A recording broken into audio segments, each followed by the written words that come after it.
नमस्कार दोस्तों। रूस और यूक्रेन के बीच चलते इस युद्ध को करीब करीब 11 दिन पूरे होने को आए और इन लगातार चल रहे इस युद्ध में युद्ध से पहले के कुछ बयान कुछ बड़े बड़े देशों के कुछ अलग ही राग अलाप रहे थे, जिनमें अमेरिका सबसे आगे था। अमेरिका ने ये कहा कि अगर रूस युद्ध छेड़ता है तो उसको इसका अंजाम भोगना पड़ेगा। रूस ने युद्ध भी छेड़ा और 11 दिन से लगातार युद्ध कर भी रहा है। यूक्रेन के राष्ट्रपति जेलेंस्की अमेरिका, ब्रिटेन, भारत और दुनिया के तमाम अलग अलग देशों से मदद मांग रहे हैं, लेकिन युद्ध की स्टार्टिंग से पहले जिन बड़े बड़े देशों में जैसे नाटो मेंबर्स के अमेरिका और ब्रिटेन के जो बयान थे वो सारे बयान पानी पानी दिखे और किसी ने भी यूक्रेन की मदद का कोई प्रस्ताव पारित नहीं किया। कुछ देशों ने आर्थिक मदद के बारे में कहा, लेकिन डिफेंस सप्लीमेंट के लिए या फिर अपनी सेना भेजने के लिए एकदम नए सिरे से इन सभी देशों ने नकार दिया। आखिर इसकी बड़ी कारण आप किसे ठहराएंगे या इसके मुख्य जो कारण थे कि ये आखिर ये देश अपनी बात से क्यों पलट गए, तो इसकी जिम्मेदारी आप किसको देंगे? जिम्मेदारी जाती है सीधे सीधे अमेरिका पर और अमेरिका के राष्ट्रपति जो बाइडेन पर।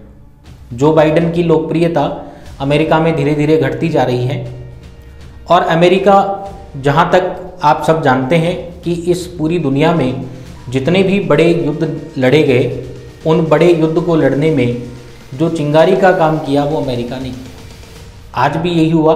यूक्रेन और रूस के बीच जो युद्ध लड़ा जा रहा है, इस युद्ध को शुरू करने का काम या इग्नाइट करने का काम अमेरिका ने ही किया। अमेरिकी जो कहते कुछ हैं और करते कुछ हैं कि भावनाओं में पता नहीं कितने ही देश बर्बाद हो गए या उनकी ग्रोथ रेट बिल्कुल से जीरो हो गई। इस बारे में कुछ दो देश आपके सामने हैं, नेपाल और श्रीलंका। श्रीलंका की आर्थिक स्थिति तो इस तरीके से खराब हुई कि आज श्रीलंका के जो पॉलिटिकल लीडर्स हैं उन्हें ये प्रस्ताव पारित करना पड़ा कि कुछ समय के लिए श्रीलंका में रोज 7.5 घंटे की बिजली कटौती की जाएगी। वहीं श्रीलंकन गवर्नमेंट अपने गवर्नमेंट ऑफिशियल्स को ये कह रही है कि वो जिस सरकारी कार्यालय में काम कर रहे हैं वहाँ किसी भी प्रकार के इलेक्ट्रॉनिक गैजेट या इलेक्ट्रॉनिक अप्लायंस को काम में ना लें। यहाँ तक कि उन्हें पंखे चलाने से भी मना कर दिया गया है, जिससे कि बिजली बचाई जा सके। इस बात से आपको ये अंदाज़ा लग चुका है कि श्रीलंका की आर्थिक स्थिति किस हद तक बिगड़ चुकी है। हालांकि इसमें श्रीलंका की खुद की गलती भी है। अगर वो भारत से अपने रिश्ते मजबूत रखता और भारत की नीतियों पे विश्वास रखता तो आज श्रीलंका के साथ ऐसा नहीं होता। पर अमेरिका से ज़्यादा वफादारी दिखाने की वजह से आज हालत इस हद तक बिगड़ चुकी है कि श्रीलंका बहुत डाउनफॉल में जा रहा है, एकदम जीरो की तरफ। अब रूस और यूक्रेन के हमले के बीच रूस ने जो हमले किए यूक्रेन में, उसमें मेन टारगेट बनाया जा रहा है यूक्रेन के राष्ट्रपति को। इन राष्ट्रपति का बैकग्राउंड आप पहले से जानते हैं। ये एक्चुअल पॉलिटिशियन नहीं थे। यूक्रेन के जो राष्ट्रपति हैं ये पहले एक फिल्म स्टार थे। जो कॉमिक फिल्में थी, कॉमेडियन के रोल में इन्होंने कई सारी फिल्में की हैं। सक्सेसफुल एक अभिनेता थे और अभिनेता के साथ साथ बेरोजगारी और फॉरेन पॉलिसी को मुद्दा बनाकर ये चुनाव में उतरे और लोगों ने इन्हें जिताया। आज ये यूक्रेन के राष्ट्रपति भले ही हैं, पर डिप्लोमेटिक सिचुएशन जो यूक्रेन की है या यूक्रेन के ऊपर रूस का साथ होना कितना ज़रूरी है, ये बात कहीं ना कहीं इन्हें नहीं समझ आई और इन्हें चने के झाड़ पे चढ़ाने का काम किया अमेरिका और ब्रिटेन ने। अमेरिका और ब्रिटेन ने ये कहा कि आप संघर्ष करें, हम आपके साथ हैं। और युद्ध की इस भीषण आग में यूक्रेन को धक्का लगाकर ये लोग कहाँ गुम हो गए, आज ढूंढने से भी नहीं मिल रहे। अलग अलग देशों से मदद के प्रस्ताव तो आए पर मदद नहीं आई। और इस बीच रूस ने जो अपनी स्पष्टताएं दी हैं उसके आधार पर ये कयास भी लगाए जा सकते हैं कि रूस मुख्य रूप से ये चाहता है कि यूक्रेन में राष्ट्रपति बदल दिया जाए। अगर यूक्रेन में राष्ट्रपति बदला जाए तो कहीं ना कहीं रूस इस युद्ध को रोक सकता है, बिल्कुल से शांति प्रिय वापस व्यवस्थाएं जच सकती हैं। इस प्रयास में रूस ने लगातार 3 हमले किए और वो तीनों ही हमले यूक्रेन के राष्ट्रपति, मुख्य रूप से राष्ट्रपति भवन जो कि कीव में स्थित है उसके ऊपर किए गए और वहाँ से सेफ प्लेस के लिए यूक्रेन के राष्ट्रपति यूक्रेन छोड़ के पोलैंड भाग गए और कहा कि मैं यूक्रेन में ही हूँ और यूक्रेन के लोगों के साथ हूँ। अमेरिका ये प्रयास पहले भी कर चुका है। पहले अमेरिका ने ये सोचा कि वो श्रीलंका से मदद ले। अब आप सोचेंगे कि अमेरिका को श्रीलंका से मदद लेने की ज़रूरत कहाँ है। श्रीलंका तो आज खुद ऐसी स्थिति में है जिसे जहाँ से भी मदद मिल जाए वो शहर स्वीकार कर लेगा।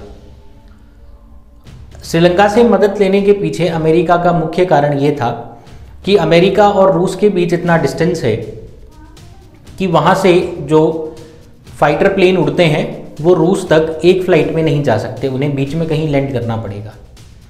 इसके लिए उन्होंने ये योजना बनाई कि वो अमेरिका से पानी के रास्ते श्रीलंका पहुँचें। श्रीलंका में जो हम्बन टॉप उनका एक बंदरगाह है उसको डेवलप किया जाए और वहाँ अपने युद्धपोत तैनात किए जाएं और अपने युद्धपोत से श्रीलंका से एक प्लेन उड़ान भरे और रूस पे बम बरसा के वापस श्रीलंका आ जाए। ये इनकी पूरी कोशिश थी, परंतु श्रीलंका का पड़ोसी भारत, जो कि शुरू से ही डिप्लोमेटिक रूप में एक बहुत सुलझा हुआ और बहुत ही परिपक्व लीडर के रूप में दुनिया के सामने प्रस्तुत हुआ है। आज इसी बीच ये मुद्दा भी उठाना जरूरी है कि भारत की विदेश नीति अभी इतनी प्रभावशाली है कि यूक्रेन में फंसे कितने ही विद्यार्थियों को सकुशल भारत मंगवा लिया गया है। यहाँ से कुछ बड़े पॉलिटिकल लीडर्स भी यूक्रेन गए, जिससे कि पूरी जो व्यवस्थाएं वहाँ चल रही हैं उनके बीच फंसे वहाँ के समस्त छात्रों को यहाँ लाया जा सके। ये विदेश नीति इतनी प्रभावशाली है कि भारत के अपोजिशन लीडर खुद राहुल गांधी और शशि थरूर ने भी ये कहा कि भारत को ऐसी ही सशक्त विदेश नीति की बहुत आवश्यकता है। ठीक इसी तरीके से भारत ने उस समय श्रीलंका को सपोर्ट किया। श्रीलंका में जो आंतरिक विद्रोह चल रहा था उसे शांत किया और आर्थिक रूप से भी श्रीलंका को कहीं ना कहीं मजबूती दी। और यही वजह रही कि श्रीलंका में जो अमेरिका के मंसूबे थे या अमेरिका जो युद्धपोत और बंदरगाह बनाना चाह रहा था वो कहीं ना कहीं निल हुआ, जीरो हुआ। अब जब श्रीलंका में भारत ने अमेरिका का सारा खेल बिगाड़ दिया तो श्रीलंका ने दूसरा मोहरा अपने आप को सुरक्षित रखने के लिए नेपाल को बनाया और नेपाल में उन्होंने ठीक वैसे ही आर्थिक मदद के प्रस्ताव भी दिए। आर्थिक मदद के साथ साथ वहाँ युद्धपोत बनाने का इनका पूरा एग्रीमेंट भी हुआ। लेकिन अब भारत नहीं अपितु चाइना ने इस बीच में अपना खेल खेला और चाइना ने नेपाल के अंदर एक विद्रोह करवाया। चाइना ने नेपाल में अपने राजा के खिलाफ विद्रोह करवा दिया और वहाँ डेमोक्रेटिक गवर्नमेंट बनी। अब जब डेमोक्रेटिक गवर्नमेंट बन चुकी थी तो नेपाल अमेरिका के साथ गया नहीं और नेपाल में जो मंसूबे अमेरिका बनाना चाह रहा था वो मंसूबे भी कहीं ना कहीं फ्लॉप हुए। अगर अमेरिका नेपाल में अपने मंसूबे पूरे करता तो 3 बड़े देश, जिनमें प्रमुख रूप से भारत, रूस और चाइना, ये तीनों ही देश अमेरिका के टारगेट पे होते और कहीं ना कहीं अमेरिका आज भारत, चीन और रूस तीनों ही देशों को नुकसान पहुंचा रहा होता। अगर हम बात करें जो बाइडन की, तो जो बाइडन कहीं ना कहीं डिप्लोमेटिक रूप में अपने आप को एक कद्दावर नेता या एक प्रमुख नेता बनाने के रूप में बहुत पीछे जा चुके हैं, या वहाँ के लोग, खुद अमेरिका के जो निवासी हैं वो भी जो बाइडन को एक अच्छा नेता नहीं मानते। मुख्य रूप से ये गिरावट तब देखी गई जब अफगान से अमेरिका सेना वापस आई और आज अफगान में आप देख रहे हैं तालिबान पूरी तरीके से अपना परचम लहरा चुका है और ना अमेरिका कुछ कर पाया, ना ग्रेट ब्रिटेन कुछ कर पाया और ना ही यूनाइटेड नेशन कुछ कर पाया। आज अमेरिका रूस से यानी कि पुतिन से इतना डर चुका है कि उसने अपने सुर भी बदल दिए। युद्ध से पहले जो कह रहे थे कि रूस को इसके अंजाम भोगने होंगे और यूक्रेन के हम बहुत साथ हैं, यूक्रेन को हम अपनी सेना भी देंगे, आज यही अमेरिका और यही ग्रेट ब्रिटेन कह रहा है कि युद्ध कोई समाधान नहीं है। रूस को और यूक्रेन को आपस में बातचीत करनी चाहिए और हम वार्ता करवाने के लिए तैयार हैं। यहाँ तक कि अमेरिकी राष्ट्रपति जो बाइडन ने ये भी कहा कि अगर रूस वार्ता करता है और युद्ध को रोक देता है तो रूस पे लगे तमाम जो प्रतिबंध हैं, जो यूरोपियन संघ ने जितने भी उसके ऊपर प्रतिबंध लगाए हैं उन तमाम प्रतिबंधों को खारिज कर दिया जाएगा और रूस के ऊपर से सारे प्रतिबंध हटा लिए जाएंगे। अब आपके मन में एक सवाल आएगा कि आखिर अमेरिका ये कर क्यों रहा है, कि भाई अमेरिका खुद जो कहीं ना कहीं युद्ध छेड़ता है तो फिर युद्ध में शामिल क्यों नहीं होता। शामिल ना होने के दो प्रमुख कारण ये हैं। पहला कारण, अमेरिका आर्थिक रूप से अभी बहुत कमज़ोर है।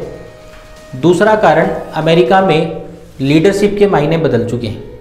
जिस दिन डोनाल्ड ट्रंप अमेरिका के राष्ट्रपति बने थे उसी दिन से वहाँ की जो गवर्नमेंट व्यवस्थाएं हैं वो एक बिजनेस जोन में बंट गई। देश सर्वोपरि होना ये अमेरिका की पहले भी खूबी नहीं थी, आज भी खूबी नहीं है। एक इतना करप्टेड देश, और उस इतने करप्टेड देश ने इतने वादे दुनिया से कर रखे हैं और किसी भी वादे को पूरा ना करना ये उसकी बहुत पुरानी खूबी रही है। इसी पुरानी खूबी के अंदर उसने झांसे में फंसाया यूक्रेन को। अब आप कहेंगे यूक्रेन ही क्यों? यूक्रेन की कोई गलती नहीं है, ना यूक्रेन के किसी राष्ट्रपति की कोई गलती है। रूस और यूक्रेन के समझौते बहुत नज़दीकी रहे हैं, दोनों के रिश्ते भी बड़े मजबूत रहे हैं। इस बार ये एक नए राष्ट्रपति थे और इन राष्ट्रपति को डिप्लोमेटिक लेवल का कोई अंदाज़ा नहीं था। जैसा कि मैंने बताया, ये पहले एक फिल्म स्टार थे, फिल्म स्टार के बाद ये चुनाव में आए और जीते। इस बात का फ़ायदा उठाते हुए अमेरिकी राष्ट्रपति जो बाइडेन ने उनको प्रस्ताव दिए और कहा कि हम नाटो में आपको शामिल करेंगे और आपको एक नेटो कंट्री का मेंबर बनाएंगे, और उसी के साथ साथ समस्त 30 देश जो नाटो से जुड़े हुए हैं वो आपकी मदद के लिए सदैव तत्पर रहेंगे। इस झूठे चने के झाड़ पे ये नए राष्ट्रपति बहुत आसानी से चढ़ भी गए। अब चढ़ तो गए लेकिन उतारने के लिए उन्हें वहाँ कोई नहीं आ रहा, या नीचे जो सीढ़ियाँ लगी हुई थी वो तमाम सीढ़ियाँ अमेरिका और ब्रिटेन ने पीछे खींच ली। और आज भी यूक्रेन के राष्ट्रपति वहीं हवा में लटक रहे हैं कि कोई तो आए और मुझे बचाए।